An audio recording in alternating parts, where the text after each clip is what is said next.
Welcome to Texas Swim Academy. In this episode, Kathleen McMorty, founder and a trusted voice in water safety, shares what every parent should know about puddle jumpers and how to keep kids safe in and around water. Let's talk about first, what is a puddle jumper? We throw that term around a lot, but I'm not sure people really understand. You see them in the stores, they're cute, they're brightly colored, they have all the fun logos on them, but they're a flotation that goes around the arms and the chest of a child. They typically snap in the back, and it is made to hold a child vertical in the water. So their head is up, their feet are down, and they puddle around in the pool. And so they seem like a positive thing up front. Parents are wanting to keep their child safe, and so they want to put them in something that's a flotation device, and that's what this is. And the puddle jumper does that. It keeps the child upright in the water, and that's all good and well until it's not anymore. And so the hazards of this puddle jumper is that, for one, the positioning. It does keep them very vertical, so that if they enter the water without it, they have a difficult time getting themselves to the surface. The biggest hazard to me is that the child that wears this all day, they're jumping in independently, they're getting more courageous, and they're getting more confident at the same time. But they still have no more swim skills than they had when they started.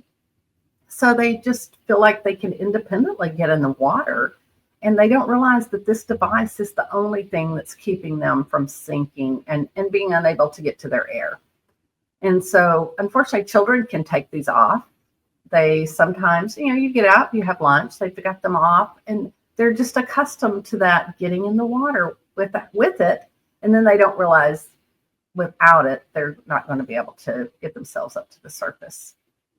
The child wants to have fun in the pool, and who doesn't? Parents do too. And so that's what we want to encourage, is learning how to swim, but not just, any swim lessons, learning how to do survival swim lessons. And what I mean by that is learning how to independently swim with their face in the water and roll to their back to float, to be able to get their air wherever they are in the water. And so that's what we have been teaching for almost 21 years now. It's been a while.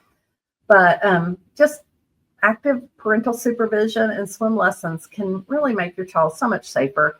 The swim lessons and swim skills are the flotation device they really can take with them anywhere they go. They don't have to have the puddle jumper at their friend's house or at the neighborhood pool. They can swim. And so that's what we would encourage, is learning how to swim. And you can begin this as young as 6 months. We really don't recommend any younger than that, just because they don't have the gross motor skills yet to be able to independently roll over on their back and float, just like as they roll on the floor and learn to sit up and things. They do need those core skills. And so that's why we don't really start younger than that. But if you look at, once they become mobile, the drowning risk for children ages 1 to 4 is extremely high. And so that's definitely, by the time they're walking, we want to be learning how to swim, because at that time, access becomes much more prevalent. For more information, reach out to Texas Swim Academy. Kathleen and her team are here to support you with expert guidance, proven swim programs, and a passion for helping kids become confident, safe swimmers.